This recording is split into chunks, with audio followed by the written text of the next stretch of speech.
centimeter cube is equal to 1 milliliter. That's the direct conversion. Okay, and it's very nice and neat because it's just one. Okay, so if you need to convert one to the other, you're most welcome to, because the place where I'm going with all of this is density.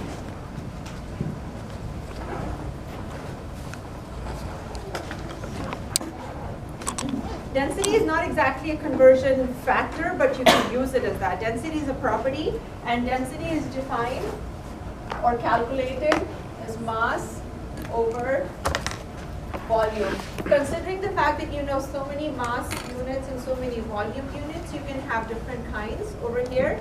The most traditional ones that are used for defining density is grams over milliliters. Grams per mil or grams per cc, okay, which is centimeter cube. Okay, I have a tendency to write centimeter cube as cc, all right, because that's also centimeter cube, all right. So if you see anything like that anywhere, don't be confused by it. It's just centimeter cube. But in any case, okay, this is the very traditional density. So if you see the density of a liquid, you will see it as gram per milliliter. If you see density of a solid, it's going to be gram per centimeter cube. So it's not gram per meter cube, for example, or kilogram per milliliter. That's not how we do it. Okay, we try to keep it as gram per mil and so on and so forth. Okay, the nice thing about the density is it's a formula. Okay, and if it is a formula, then it's very easy to do calculations. All right. So, for example, if you're calculating the density of anything, all right, then it's easy because all you need is mass and you need the volume, okay? The key thing over here when you start doing calculations for density is to make sure that your units are in the right order, all right? So if you're giving kilograms, make sure you convert it to grams. If you're given gallons, make sure you convert it into milliliters, okay, through however it is that you need to do. But once you have your 2 units set up, all you have to do is divide them, okay? So when you're trying to do calculations with density, you can do the formula way, or you can also do the dimensional analysis way, okay? So I'm going to do both for you. We'll take some practice problems. So, yeah.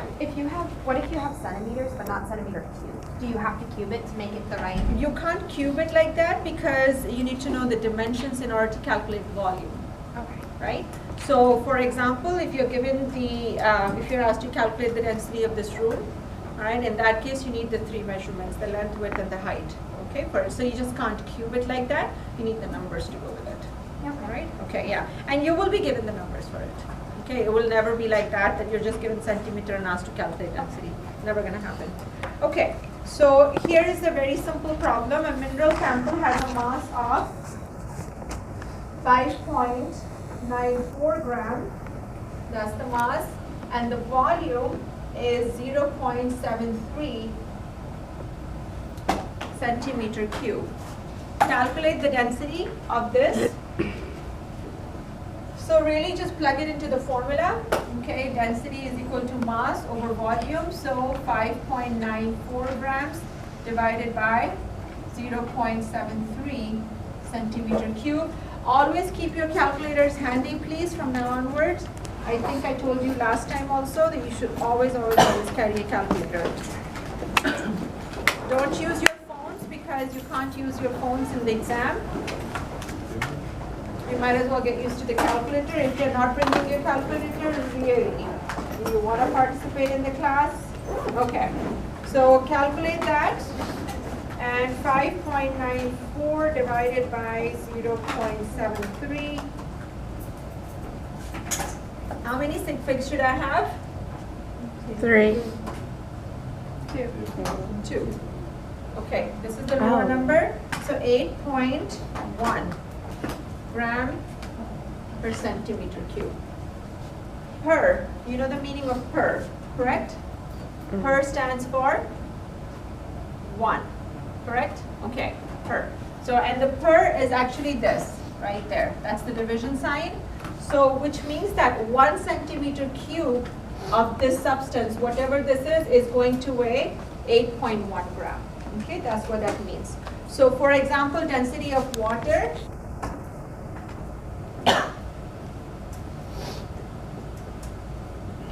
one gram per milliliter, it means that 1 milliliter of water weighs 1 gram. Okay, that's what the per stands for. So if I say the density of oil, and this is hypothetical, this is not for real, 0.921 grams per milliliter, is that denser than water or lighter than water? Lighter than water then, okay? Because 1 milliliter of oil weighs less, okay, than water does, okay? And so when you have oil and water, the oil usually floats in the water because it's less dense, okay, than water. So you can calculate densities of the various things. And by the way, I will tell you, I have very high regard for water because water is an unbelievable substance, okay? For us, it's just unbelievable. Earth is about 70% water, we are made of 70% water, so you have to learn the properties of water, okay? So as I go along, I will mention those to you, okay? And then it continues on for GenChem2 also, okay? Because you will encounter water again there also, and I see water everywhere with you guys, okay? So you understand, okay, the importance of water. So density of water, very nice round number, okay? 1 gram per milliliter, so nice density to have. Okay, let's try another calculation with density. So 77, question 77, in case you have your textbooks, page 35. Platinum has a density of 21.4 grams.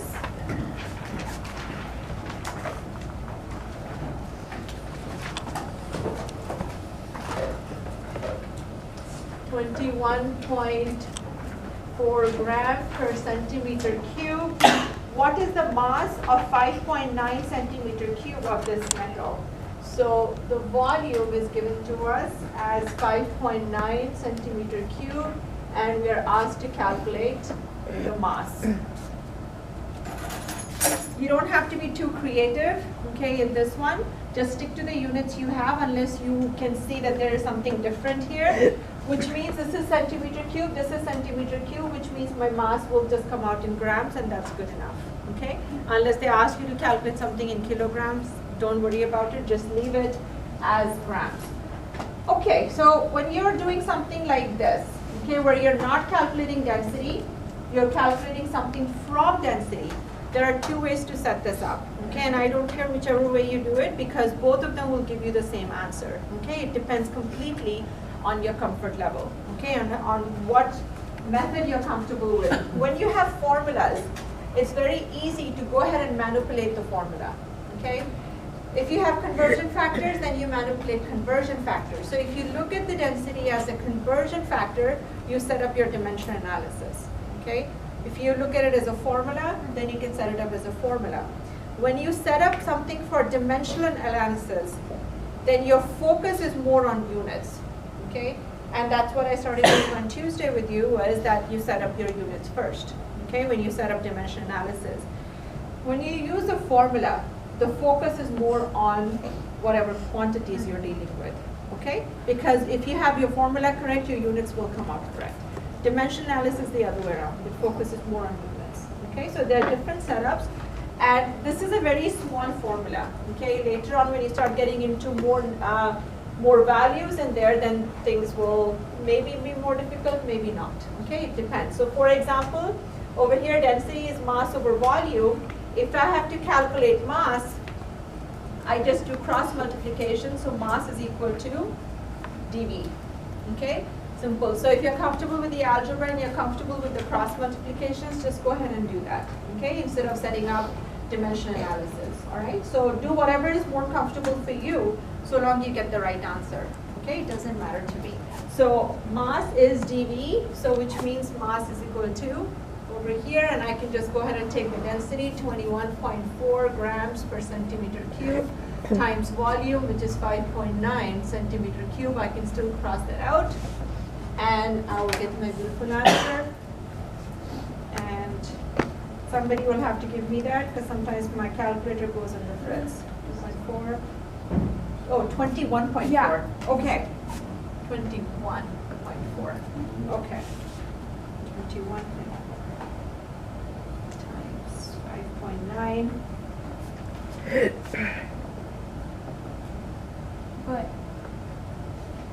significant figures, I should bring it down to?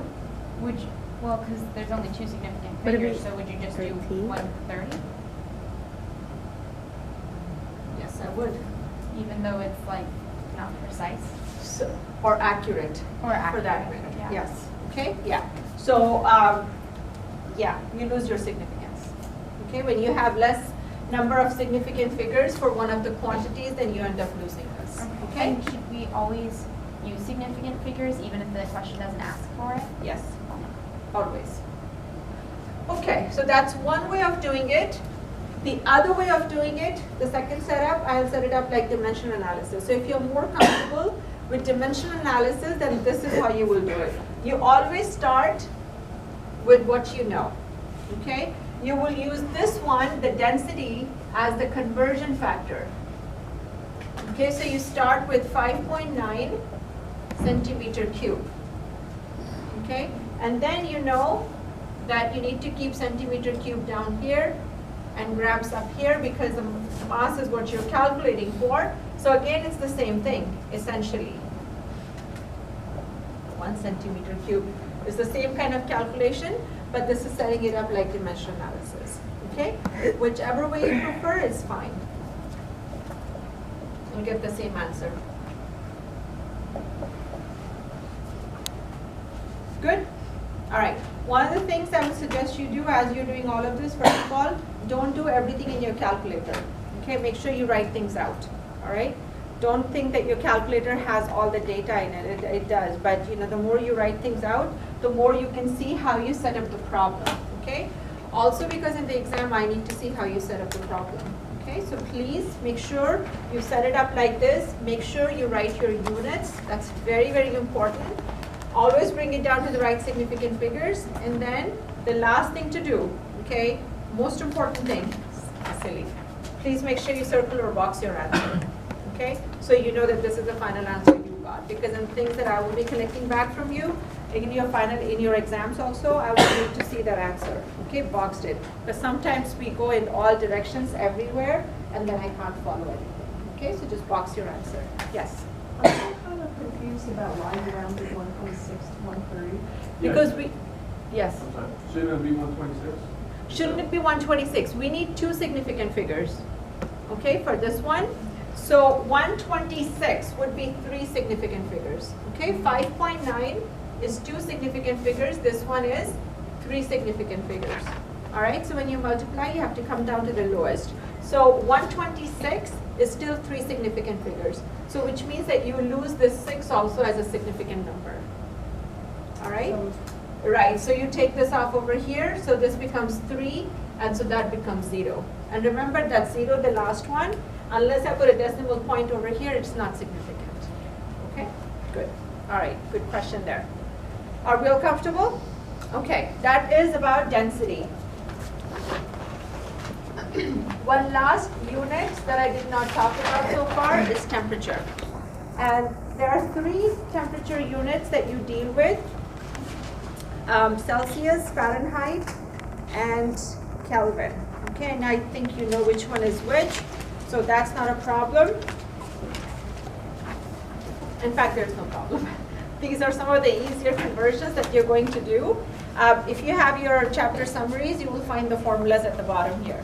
Okay, in your exam, you're going to get the formula from me for temperature conversions and for density, although they're pretty straightforward. Okay, but still, temperature sometimes we forget. You know, what do I need to subtract? What do I need to add now? You know, those kind of things, but I'll give you a hint today, okay, as we go on. So first of all, if you have to convert Celsius to Kelvin, it's very easy. Degree Celsius plus 273 is equal to Kelvin. You cannot take Fahrenheit and convert it to Kelvin directly. You have to go through Celsius. Okay, there is no direct conversion. Okay, and then if you're converting Fahrenheit, or Fahrenheit is equal to 1.8 degrees Celsius plus 32 degrees Celsius is equal to Fahrenheit minus 32 divided by 1.8.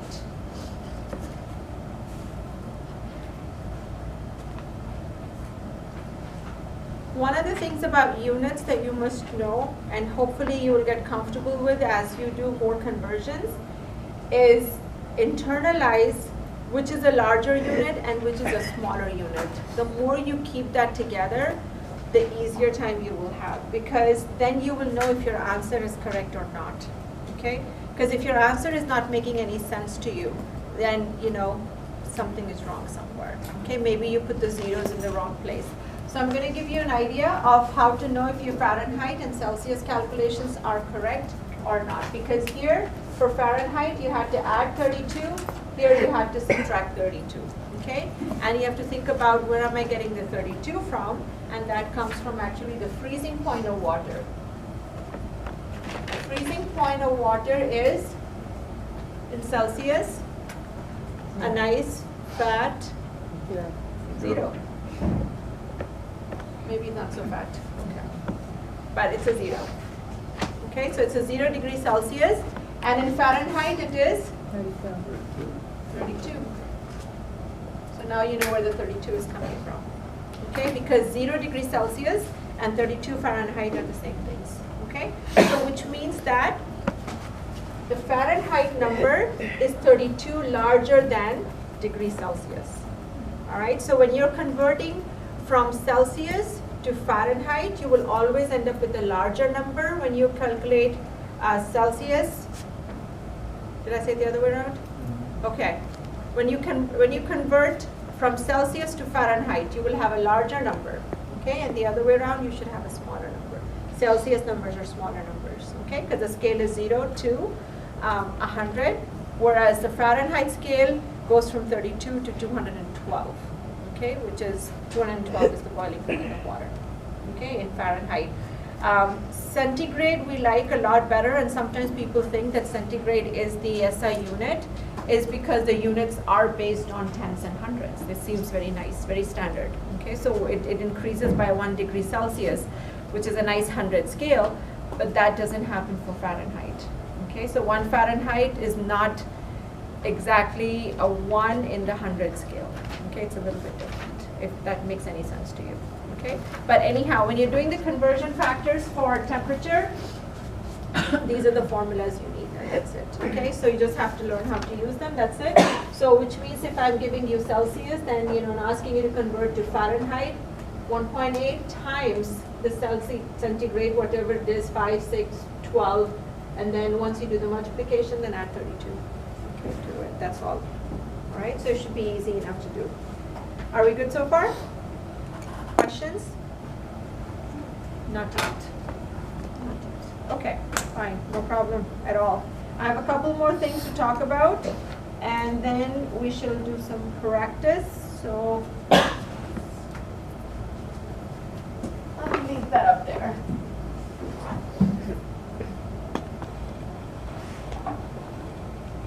We talk about accuracy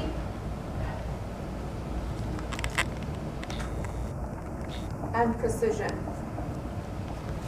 It's all in your textbook, and this is also all your first lab that you'll be doing. Okay, if you're starting on Friday, maybe I think it's your Friday lab or next week. Okay, for sure. So your first experiment that you will do in the lab is all about measurements, accuracy, precision, and all that good stuff. Okay, all right. So first of all, accuracy and precision. Accuracy is, anyone want to take a chance at this one, or do you know already? Raise your hand, please. Not everybody talk. Yes? It's when we're trying to get an answer or result and they're all close together. So that's Yes. It's closer to the exact answer. It's closer to the actual answer. yeah. Okay, to the, yeah. Okay, all right, I'll use that for precision. Okay, all right. So this is measurement close to actual value. Whatever you should be getting, that's what you get. That's accuracy. Precision is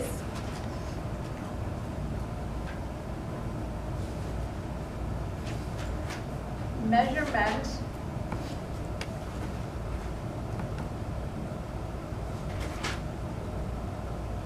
That's close to each other.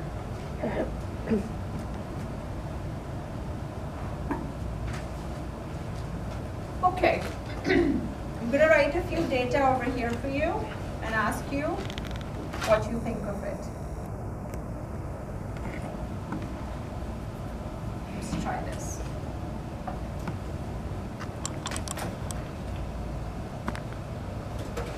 The units are gram per milliliter, which means we're talking about density over here. So 0.9689. These are just random numbers for now.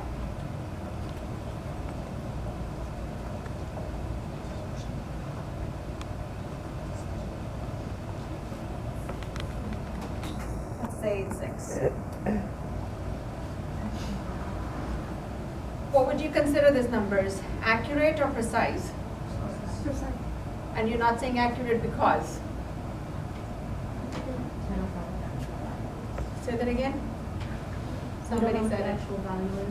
You don't know what the actual value is, okay? Because you need to know what to compare it to in order to figure out what is it close to, all right? But otherwise, you can see that it is pretty precise, okay? Because everything is coming to at least the third digit, okay? Even up to the third digit, they're very similar, okay? And so it's a good, precise thing. Now, if I say to you, I was trying to measure the density of water, which is supposed to be 1.000 grams per milliliter, then would you say accurate or not accurate? It's Or precise. close? Oh, yeah. Pretty It's not accurate? accurate because it's not exact. It's close. It's not exact, but it's precise. Okay, so precise we definitely agree on, but 9.6 means that we are 0.04 away from the actual value. Okay, so it's quite, I'm very sorry. I will erase and I will get over here. But anyhow, this is quite accurate. Okay, for that matter. All right, so there is accuracy and then there is precision. Okay, the two things that you have to deal with in a lab.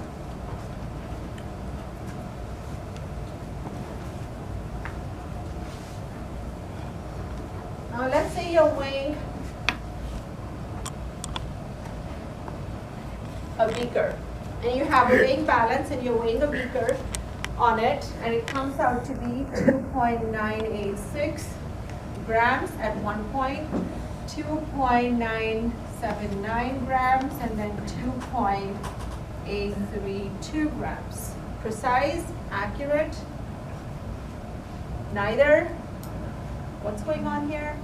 That's my clicker question, right?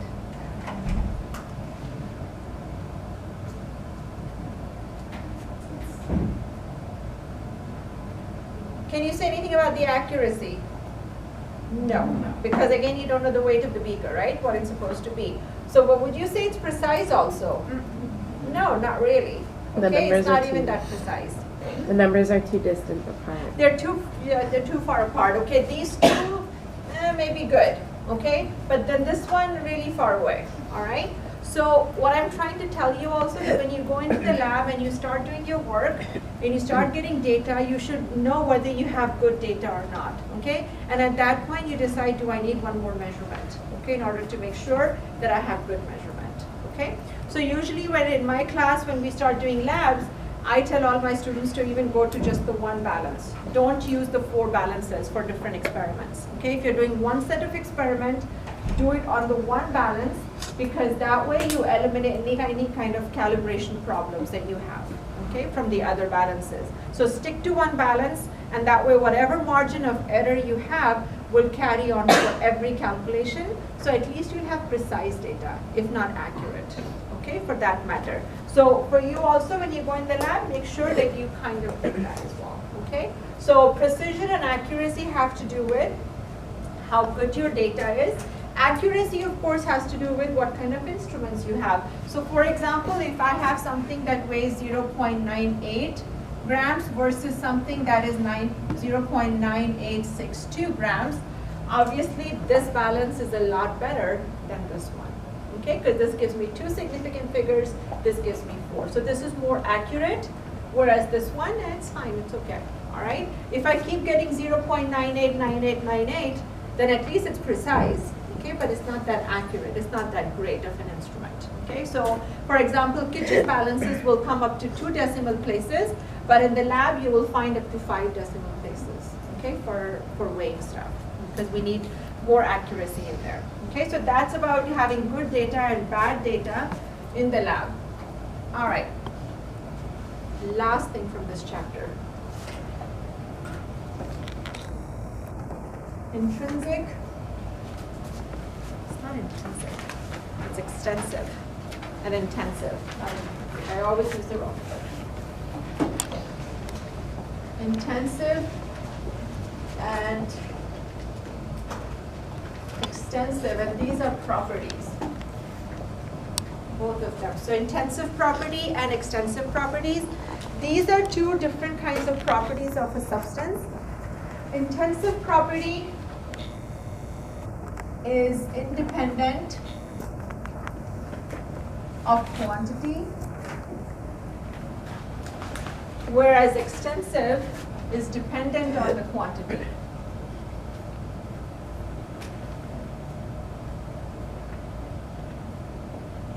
Quantity of the substance.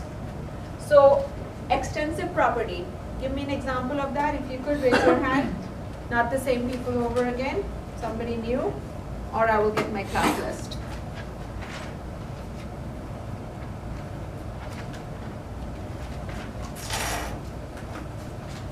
Okay, class list coming out. It's okay. All right, I'm going to call out the people who may have walked in late. Anthony, is Anthony here? Anthony, tell me, give me an example of an extensive property. I'm giving you the easier one. Extensive is dependent on quantity, right? So think of all the measurement that's dependent on quantity. Volume. Very good. Okay, so that's easy. So that's volume. And go on to next. Nicholas, are you here? Nicholas never came. All right, Jeffany, give me another one for extensive. Temperature. Which means temperature goes in the other one, right? Oh, yeah. Okay, if it's not in this one, then it must be here. All right, example. I'm trying to get the people who were late first, okay? So that way I complete my attendance also. All right, so Jeffany, you want to take another one? Give me something. What's dependent on quantity? Volume and? Mass. Okay, good. All right. Fantastic. All right, then let's see. George, are you here? Yeah. All right, give me one thing, whichever one you want now. Would density be extensive? Would density be extensive? Yeah. Okay, all right. So first of all, if I ask a question, give me an answer. Alright. Okay, good. It So, would be because mass is dependent on volume and your density is multiplied by. so you're actually using both factors in there, right? You're using the mass and the volume. So if both of things are increasing, are you really increasing anything? Okay. No. No. Do you see what I mean? Yeah. Okay. So if both things are increasing, then not so. All right? And so which means density will fall under intensive property. Which means whether you have 1 kilogram of water or you have a gallon or you have 10 gallons of it, doesn't matter. The density should be the same because you increase the weight and the volume, okay, of it. Very good. And Ronald, do we have a Ronald here? Okay, Ronald, you've already answered, so you're fine. Okay. All right, Max, did you want us to add something? I was going to say mass. You're going to say mass? Okay, all right, thank you. Sorry, okay. Are we good with these examples?